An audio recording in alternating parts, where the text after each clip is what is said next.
Nos últimos 3 anos, o jornalismo comunitário vem ganhando espaço na grande mídia.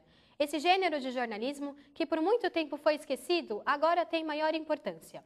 Com a ideia de que ninguém conhece melhor a região do que o próprio morador, a Folha de São Paulo e a Rede Globo investiram nesse gênero que é feito por pessoas da comunidade. O Imprensa e Debate de hoje vai abordar o papel do jornalismo comunitário na grande mídia e quais são as condições de trabalho nesse segmento. O projeto da Rede Globo, Parceiros do SP, que vai ao ar no telejornal SPTV, foi criado em 2011 pelo então diretor regional de jornalismo do Rio de Janeiro, Éric Bretas. A equipe de reportagem é formada por 2 moradores que se revezam entre a câmera e o microfone. Em São Paulo, são 8 duplas, de diferentes bairros. Elas são encarregadas de pautar, produzir e editar uma reportagem por mês sobre os bairros em que moram. O estudante do 3º ano de Rádio e TV da Universidade de São Judas Tadeu, Diogo Moreira, participou da primeira turma do projeto Parceiros do SP como correspondente do bairro da Brasilândia. Isso me deu vazão para poder conhecer muita gente, entrar na vida de muitas pessoas e dei voz para elas. Eu fui um porta-voz da comunidade numa emissora enorme que é a Rede Globo. O jornalismo comunitário é uma forma de você ter expressão e voz de segmentos da sociedade que geralmente não são muito observados pelas grandes mídias. O Blog Mural foi um projeto criado em 2010 pelo jornalista da BBC Brasil, Bruno Garces. A intenção era dar voz à periferia, mostrar um olhar diferenciado feito por quem vive a realidade do local. O Blog Mural fica hospedado na página do jornal Folha de São Paulo na internet. É atualizado no mínimo uma vez por dia com posts de textos, vídeos e fotos, feitos exclusivamente pelos muralistas do blog.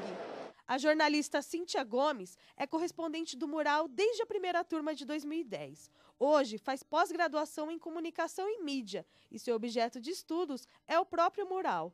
Como foram as oficinas com Bruno Garcês?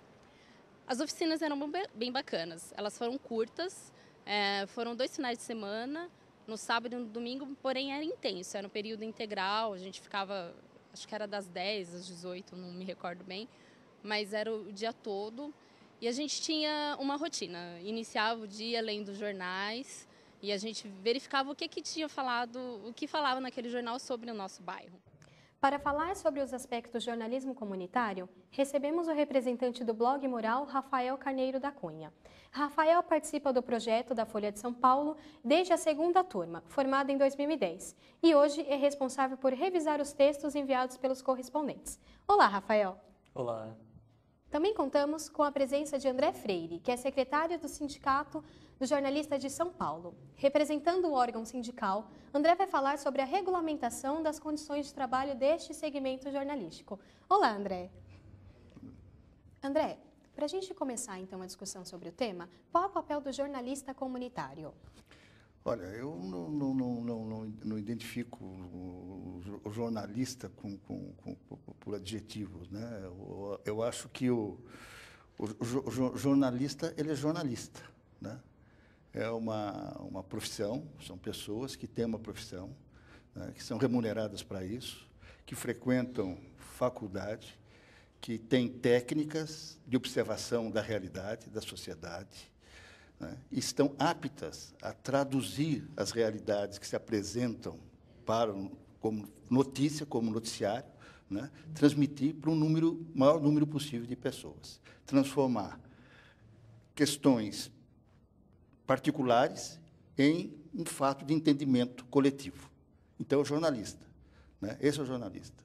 O comunitário, eu presumo que seja um jornalista que esteja trabalhando junto com a sociedade nas suas instâncias, né, sociais, nos bairros, na periferia, ou pode ser também no Morumbi, pode ser também no Brooklyn, pode ser em Higienópolis, né? Eu acho que a comunidade, o conjunto da cidade é pluralista, né?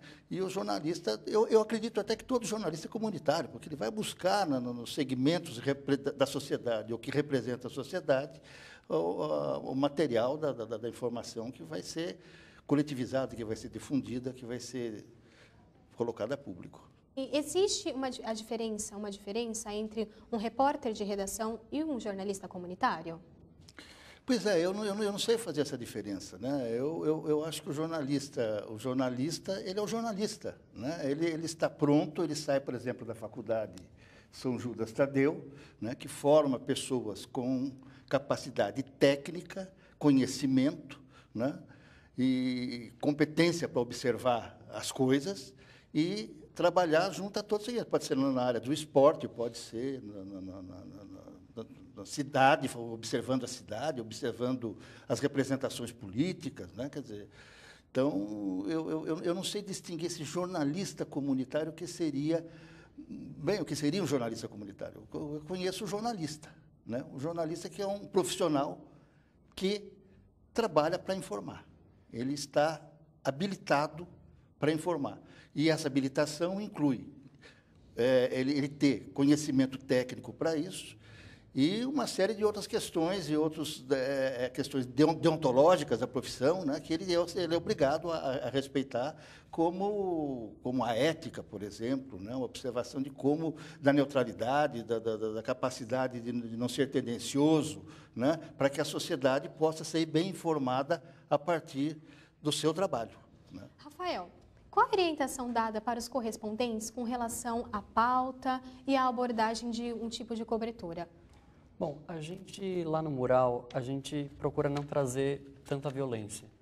Falar da violência no mural, lógico, da periferia de São Paulo, a gente procura não abordar a violência, até porque quando as comunidades, esses bairros periféricos de São Paulo saem na grande imprensa, eles saem por causa de um crime, enfim, sempre por um lado negativo.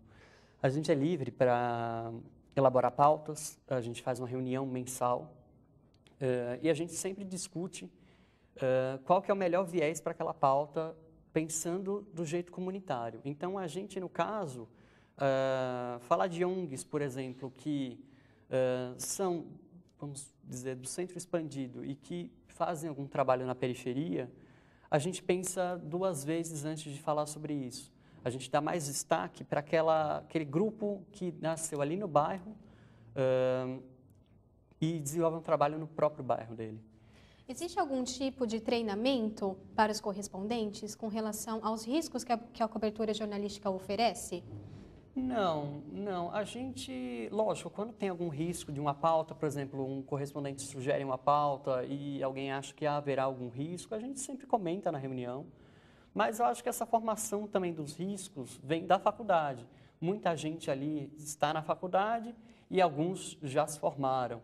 Então, já tem esse conhecimento vindo do ensino superior. Quais seriam esses riscos que esses correspondentes podem sofrer?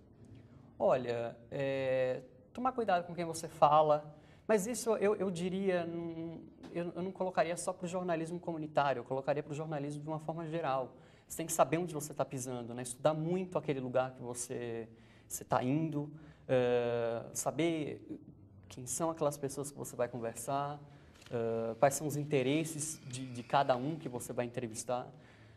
Isso eu diria para qualquer jornalista. Agora, o comunitário, a vantagem dele é que ele está ali na própria comunidade. Então, ele conhece muito mais onde ele tem que ir do que um jornalista que mora em outros bairros de São Paulo, no centro expandido, vamos considerar assim.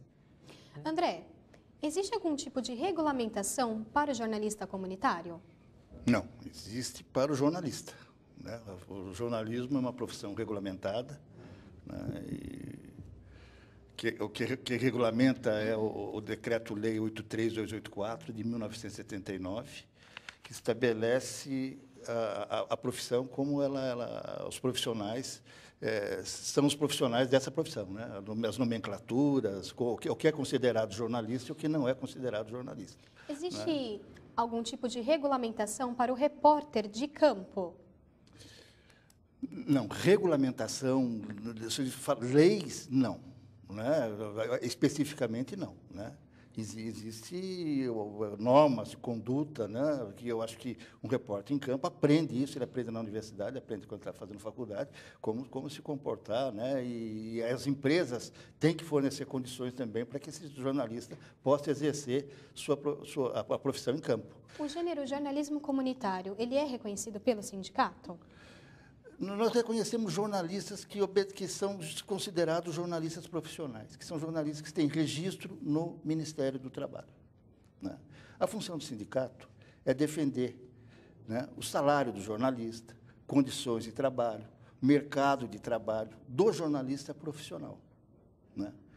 E quando se fala em defender mercado de trabalho, por exemplo, o que eu estou percebendo aqui na conversa é que o jornalista comunitário pode ser ou não ser um jornalista profissional, desde que ele esteja na comunidade, né? Nós defendemos não, nós defendemos que o exercício profissional de jornalista seja exercido por jornalistas. Rafael, caso algum correspondente ele se envolva em algum processo judiciário, como, por exemplo, algum problema com direito autoral, a Folha interfere nisso? Sim. A Folha, a gente, quando entra no mural, a gente preenche um termo, né?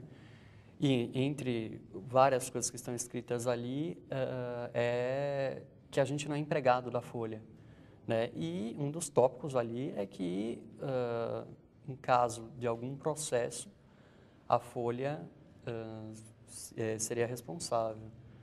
Mas a gente nunca teve nenhum problema desse. André, como deve ser, então, feita a remuneração desse profissional?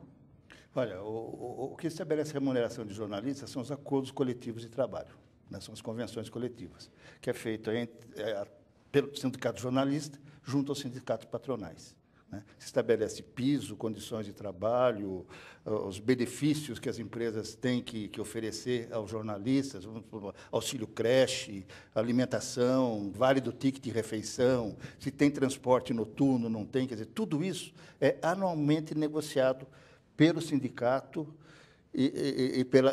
com a empresa, com o sindicato representante das empresas, do patronato, dos patrões. Existe algum tipo de remuneração para esses correspondentes? E, se existe, como funciona? Sim, hoje a Folha remunera mensalmente o correspondente com valor determinado. E, no caso, como que funciona? Ele precisa fazer algum tipo mensal, ele tem que contribuir semanalmente? no mínimo com um post por mês. Mas isso é o combinado desde o início do blog, que o correspondente é responsável, ele tem que colocar pelo menos, lógico, um post por mês. Se ele quiser colocar mais, não tem problema nenhum. Então, ele é como um freelance? É que é diferente. O correspondente, o freelancer, ele está realmente prestando um serviço para a empresa, né? A gente não encara o blog mural como se estivesse prestando um serviço para a Folha de São Paulo. A gente quer dar visibilidade aos nossos textos, à nossa produção, né? Não só texto, vídeos, fotos, ilustrações também a gente trabalha. Então, a gente não se considera freelancer, não, de jeito nenhum. André, nesse caso, a gente pode considerar isso como um freelancer? Não. Não. Freelancer é um profissional regulamentado, com registro profissional do Ministério do Trabalho, que está formado para isso, e ele vai buscar trabalhar pela sua sobrevivência, porque ninguém trabalha por trabalhar, trabalha para sobreviver. E nós, o sindicato, quer dizer, o que nós defendemos é que os freelancers e qualquer um que trabalhe para uma empresa jornalística, em quaisquer circunstâncias, seja remunerado, e seja remunerado nas formas da lei, porque senão há um rebaixamento do preço do trabalho do jornalista. Estamos encerrando esse primeiro bloco. Na volta, vamos discutir essas e outras questões sobre o tema.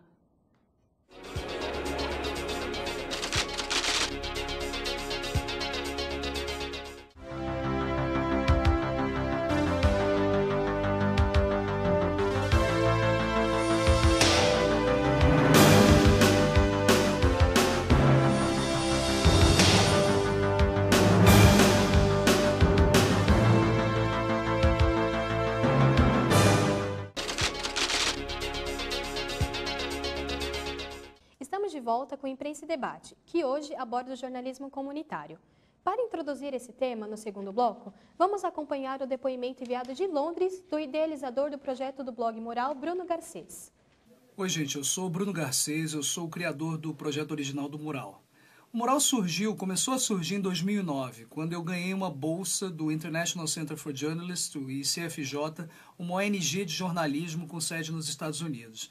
Nessa ocasião, eu ainda era correspondente da BBC Brasil em Washington e pedi uma licença do meu cargo em Londres, para onde eu retornaria, para realizar esse projeto. A ideia foi criar uma rede de correspondentes comunitários, como eu chamei, da periferia de São Paulo.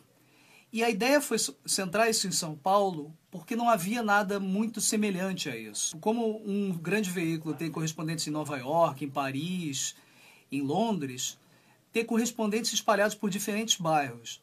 Para chegar ao que o Mural é hoje em dia, eu realizei uma série de oficinas com 3 grupos de participantes, fazendo exercícios de diferentes tipos. Basicamente, exercícios que levantassem a prática jornalista, mas diretamente ligada ao bairro de cada morador, ao bairro de cada um desses potenciais correspondentes comunitários. Em princípio, o Mural era meramente um blog de WordPress, com um alcance bem mais limitado. A gente começou a divulgar nosso conteúdo pelas redes sociais e depois disso, após muito esforço, batendo na porta de vários veículos de comunicação, eu consegui fechar uma parceria com a Folha de São Paulo, que graças a Deus foi muito proveitosa e a gente está indo para o nosso 3º ano dessa parceria. Hoje ele é um projeto que não depende mais de mim em nada. O Mural adquiriu uma vida própria e são os próprios participantes que se tornaram os editores do Mural. E a gente está completando 3 anos, eu espero que a gente consiga completar muitos anos mais, trazendo para a grande mídia, trazendo para um público maior o que acontece na periferia de São Paulo, mas que acaba escapando ao olhar da grande mídia. Na opinião de vocês, o que a cobertura feita por um morador pode ajudar no processo de apuração? Olha, eu acho que um morador daquele local, ele não traz um olhar, muitas vezes, preconceituoso, por mais que uma pessoa de outro bairro não queira ser preconceituoso, ela traz um olhar desconhecido. Né? Se eu for cobrir, por exemplo, o Sarau da Cooperifa, vamos dar um exemplo claro, o Sarau da Cooperifa, se eu for cobrir, eu vou com o olhar de um jornalista comum, né? Eu não sou daquele lugar, eu vou com aquilo que eu aprendi na faculdade, com aquilo que eu já tive de experiência em trabalhos anteriores, enfim. Uma pessoa ali de Piraporinha, ela tem um olhar da comunidade, ela tem um olhar próprio. E o texto, é nítido isso, quando o texto ele vem de uma pessoa que escreveu da comunidade. Não que ela está sendo parcial, não é isso. A imparcialidade continua, a gente tenta buscar essa imparcialidade, mas, da informação, né? Mas é diferente. André? Pois é, eu vou pegar o outro lado, né? Uma pessoa que está ligada a um ambiente, ele tem um distanciamento suficiente para observar com uma lente grande angular esse cenário todo para poder discernir, ou ele vai estar envolvido, vai ser parte daquele ambiente e vai produzir uma informação comprometida com a sua vivência, que naturalmente não é isenta ali dentro, né? Outro dia estava vendo um documentário na TV Cultura, com índios filmando a própria tribo, estava filmando uma daquelas festas, né, da tribo, né? Não me lembro exatamente qual festa que era uma festa, alguma coisa lá que eles faziam, e os índios estavam filmando e eles estavam vendo a própria manifestação cultural deles. Quer dizer, não existe um olhar mais comprometido com aquilo do que o olhar daquele índio, né? E isso pode ser interessante na medida em que é um produto cultural que está saindo dali. Né? É um produto cultural. Quando esse produto cultural não é um produto cultural, quer dizer, a informação é um produto cultural, claro, não vou dizer que não, mas não é um produto cultural no sentido artístico, uma visão estética daquela realidade, né? Mas vai buscar definir os fatos, né? Analisar os fatos que estão ocorrendo para passar para outros, virar informação para o julgamento, um julgamento consciente, racional do espectador que vai ver aquilo, né? eu temo que essa pessoa não esteja habilitada a ter o distanciamento necessário, que o jornalista tem que aprender a ter, ele tem que chegar em qualquer lugar, ele tem que saber, ele tem técnica para enxergar isso aí. Ele vai dar informação porque ele tem técnica, por isso ele estudou, para ter essa técnica. André, vale lembrar que nenhum jornalista é totalmente imparcial, né? O que a gente fala, o que eu falo, é que a pessoa ali dentro da comunidade ela tem muito mais conhecimento, muito mais propriedade do que ela está falando. Rafael, vocês seguem, vocês que eu digo, os correspondentes, vocês seguem o manual da Folha? Sim, sim. E isso, logo quando a gente entrou no mural, foi distribuído para todo mundo. A gente segue a padronização da Folha, sim. Os princípios editoriais, então, dos correspondentes são os mesmos dos repórteres da redação? Sim, sempre. Okay. Até porque a gente também tem essa ponte, né, com a redação. Então, muitas vezes, quando o texto vai para a redação, eu que sou revisor, eu estou bem atento ao manual da Folha, mas se o texto vai para a redação, se alguém se interessar lá dentro, por exemplo, do caderno de cotidiano, vai precisar fazer pouquíssimas alterações, porque está já de acordo com as normas da Folha. Rafael, para você ser correspondente comunitário, não é obrigatório ter um diploma de jornalismo. Você acha que isso atrapalha ou não? De maneira alguma. Hoje, a gente não precisa, né, de ter um jornalista ali na comunidade para fazer jornalismo, né? A partir do momento que você tem uma câmera na mão, você consegue filmar coisas que uma televisão não consegue, muitas vezes, não acha aquilo que a pessoa da comunidade acha, escreve um texto, fotografa.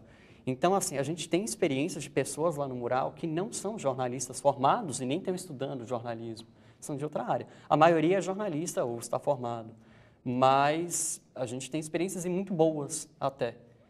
André, como o sindicato vê essa questão da não obrigatoriedade do diploma de jornalismo? Com muita preocupação, porque serve para uma série de coisas. Inclusive, né, o jornalista é comunitário, ele está ligado à comunidade, mas o manual é da Folha de São Paulo.